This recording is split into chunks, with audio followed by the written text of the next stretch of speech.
मित्रों नमस्कार। जय श्री सीताराम। आप सभी को नवग्रह पुराण के बुध ग्रह के जन्म की अंतिम श्रृंखला में आप सभी का स्वागत है। आशा करता हूं कि आप सभी को नवग्रह जन्म की श्रृंखलाएं अवश्य ही पसंद आई होंगी। तो जिन्होंने भी अभी तक हमारे चैनल सिद्धार्थ तिवारी कानपुर को सब्सक्राइब न कर रखा हो तो सब्सक्राइब के बटन पर क्लिक करके आप चैनल को ज़रूर सब्सक्राइब करें एंड बेल आइकन को ज़रूर दबाएं ताकि नई वीडियो की सूचना सबसे पहले आपको मिल सके। चलिए शुरुआत करते हैं अंतिम श्रृंखला बुध ग्रह के जन्म की श्रृंखला की। देखिए पूरा बिना स्किप किए वीडियो को अंत तक देखना आप लोग, तभी समझ में आएगी। चंद्र ने मौन होकर नमस्कार किया ब्रह्मा जी को। धीरे से तारा की ओर घुमा। तारा की आंखें तदेक उसी को देख रही हैं। उन आंखों में आंसू जमकर घनीभूत होने के लिए सिद्ध है। चंद्र ने मंद हंसी के साथ तारा को देखते हुए हाथ पसारा। तारा के हाथ डाली का अन्वेषण करती लता से बढ़कर समीप हुए। चंद्र के हाथ की उंगलियों ने उसके हाथ को पकड़ा। दोनों के नैन अज्ञात निशब्द संकेतों को भरकर परस्पर देखते रह गए। उन संकेतों में सहस्त्र अनुराग, सहस्त्र अपनापन, कोटि अनुनय, सभी अल्पावित हो रहे थे। चंद्र चलने लगा, तारा उसके साथ चली। साथ साथ चल रहे तारा चंद्र को हंसकर देखते रह गए। ब्रह्मा तारा ने बृहस्पति के पीछे पीछे आश्रम के भीतर प्रवेश किया। महेंद्र के रथ से उतरते समय पुंज का शिला विद्यार्थीगण उसको आनंदित होकर देख रहे हैं। उनकी नज़रों से बचते हुए पति के पीछे ही कदम बढ़ाए। बृहस्पति सीधे देवतार्चना करने के स्थान पर पहुँचे। हाथ जोड़ देव से कृतज्ञता प्रकट की, फिर मौन हो धीरे से पीछे घूम मूर्ति से खड़ी तारा से बोले, तारा हमारे घर में तुम्हें हृदयपूर्वक आह्वान कर रहा हूँ। बृहस्पति ने भावोद्वेग में कहा।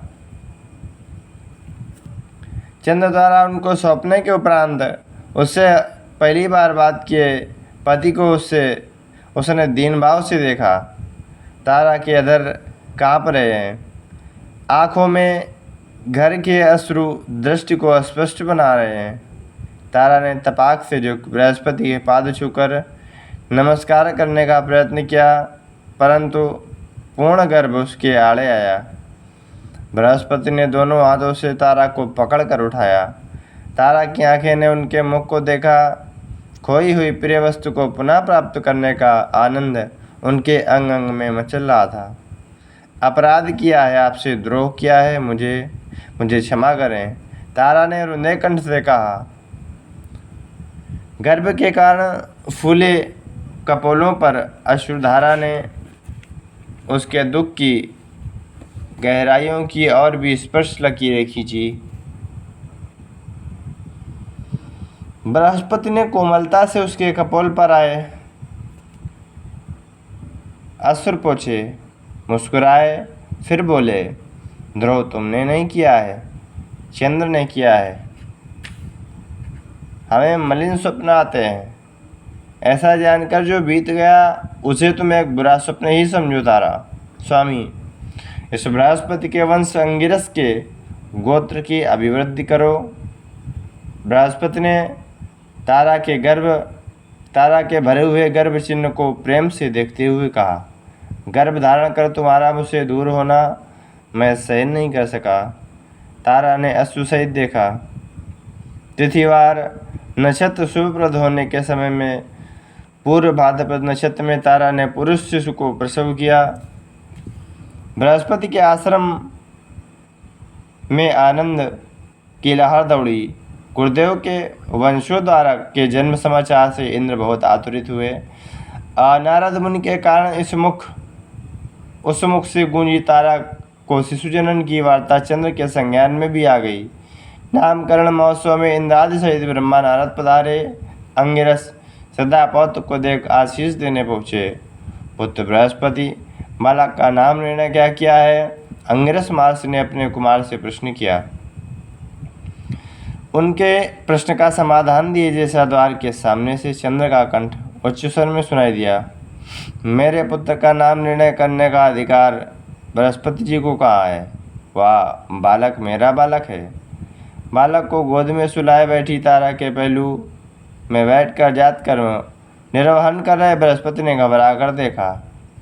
आवेश में आते हुए चंद्र को देख वे उठकर खड़े हो गए। उनकी आंखों में आग भड़क रही है। गुरुद्रोही, बाहर निकलो। अर्धांगी का अपहरण कर भागे हो, अब मेरे वंशांकुर को लूटने आए हो, इसका उचित दंड भोगोगे। ऐसा गुरुदेव बृहस्पति ने कहा। चंद्र ने अवहेलना भाव से हंसकर कहा, आचार्य, उस बालक को अपना वंशांकुर सा भावित करेंगे तो इस चंद्रवंश को आपके वंश का कहने जैसा दौर्भाग्य भी गांठ बांध लेंगे। यह बालक इस चंद्र से जन्मा है, कदाचित नहीं। इस शिशु में प्रवाहित रक्त इस बृहस्पति का है। आपकी इच्छा उस अपोह में ही रखना चाहते हो तो मैं क्यों मना करूं? मेरे कुमार को मैं ले जाऊंगा, मुझे कोई भी रोक नहीं सकता है। कहते हुए चंद्र आगे बढ़ा। रुको चंद्र, वहीं रुको, बृहस्पति ने हुंकारा। इंद्र आवेश में अपने बैठे स्थान से उठा। गुरुदेव, आप शांत हो जाइए, इस गुरुद्रोही को या महेंद्र गुणपाठ पढ़ाएगा। इंद्र, शांत हो जाओ। चंद्र, तुम भी। आश्रम को युद्ध रंग मत बनाओ, ब्रह्मा ने दोनों को सावधान करते हुए कहा। बृहस्पति, तुम्हें भी अपने आवेश को निग्रह करना चाहिए। पितामह मेरे वंश से संबंधित अंश है, चंद्र ने कहा। तुम्हारा है या बृहस्पति का या किसका शिशु है, कह नहीं सकते। गर्भधारित हुई स्त्री मात्र ही बता सकती है उसने किस पुरुष द्वारा गर्भ धारण किया है। कहते हुए ब्रह्मा ने साभिप्राय सभी की ओर दृष्टि केंद्रित की। ब्रह्मदेव के अभिप्राय से मैं संपूर्ण रूप से सहमत हूँ। अंगिरस ने खड़े होकर अपना अभिमत प्रकट किया। सौभाग्यवती तारा से मैं प्रश्न करूँगा और शिशु के जन्म रहस्य का छेदन करूँगा। कहते हुए ब्रह्मा ने तारा की ओर देखकर कहा, तारा, अपने कुमार को लेकर उस कक्षांतर के भीतर जाओ। तारा उठकर शिशु को दोनों हाथों से उठाकर ब्रह्मा के साथ गई। सभी आसक्त हो उन दोनों की ओर देख रहे हैं। बृहस्पति चंद्र सगर्व हंस रहे हैं। क्षण बीत रहे हैं। तारा पहले बाहर आई।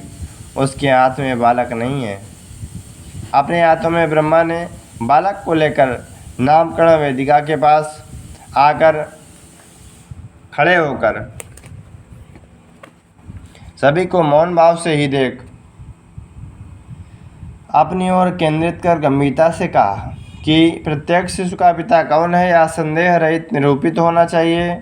उस धर्म को तारा से मैंने विवरित किया। उसकी गोद के शिशु का पिता कौन है उसे निर्भय होकर कहने के लिए कहा। वह बालक कौन है, बृहस्पति का तरह है या चंद्र का, बताने के लिए उसे आज्ञा दी।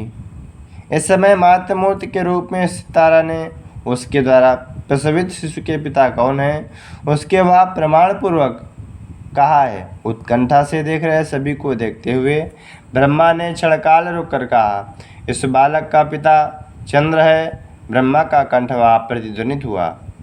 यह शिशु चंद्र को संक्रमित होना चाहिए। आप सभी के समक्ष इस बालक का बुद्ध कहकर ही मैं नामकरण कर रहा हूँ। इसका जनक होने के कारण इसे चंद्र को सौंप रहा हूँ। बृहस्पति निश्चेष्ट हो वैसे ही देखते रह गए। चंद्र ने ब्रह्मा को नमस्कार कर बालक को स्वीकार किया। चंद्र, यह बालक तुम्हारा पुत्र है। भविष्य में यह नवग्रहों में एक नियमित होगा। ले जाकर पालो पोषण करो, विद्या में प्रवीण बनाओ। ब्रह्मा ने चंद्र से कहा, बुद्ध को विद्याभ्यास के लिए अपने जनक अत्रिवास को सुपुर्द करूँगा। इसके लिए आपकी अनुमति चाहिए। चंद्र ने ब्रह्मा से सविनय अनुमति मांगी। अनुमति लभ्य हुई। अब जाओ, ब्रह्मा ने आज्ञा दी। चंद्र शिशु को लेकर जा रहा है। असुरों के कारण तारा की आंखों के सामने अंधेरा सा छा गया। सब दृष्टि को शिशु पर डालने का प्रयत्न कर रहे हैं। बृहस्पति को ब्रह्मा ने पास बुलाया। निराश मत होना, तुम्हारा वंश भी तुम्हारी संतति से ही वृद्धि करेगा। तुम्हारी संतति से ही वृद्धि करेगा। वह होगा चंद्र के साथ बुध को भी भूल जाओ, तारा ही तुम्हें वारिस प्रदान करेगी। बृहस्पति ने मौन हो नमस्कार किया। जब तक जो चहल पहल थम सी गई थी वह पुनः आरंभ हो गई। अब आदित्य सोमाय के क्रम में जाकर नवग्रह देवताओं में से 3 जन्म वृत्तांतों का श्रवण किया जाए। गुरुजी, और अब आप शनि का जन्म वृत्तांत बताएं। सदानंद ने उत्साहपूर्वक कहा, हाँ, शनि नवग्रहों में चयनित हुए 7वें ग्रह हैं। उनके आविर्भाव का नेपथ्य बड़ा ही चित्र विचित्र रहा है।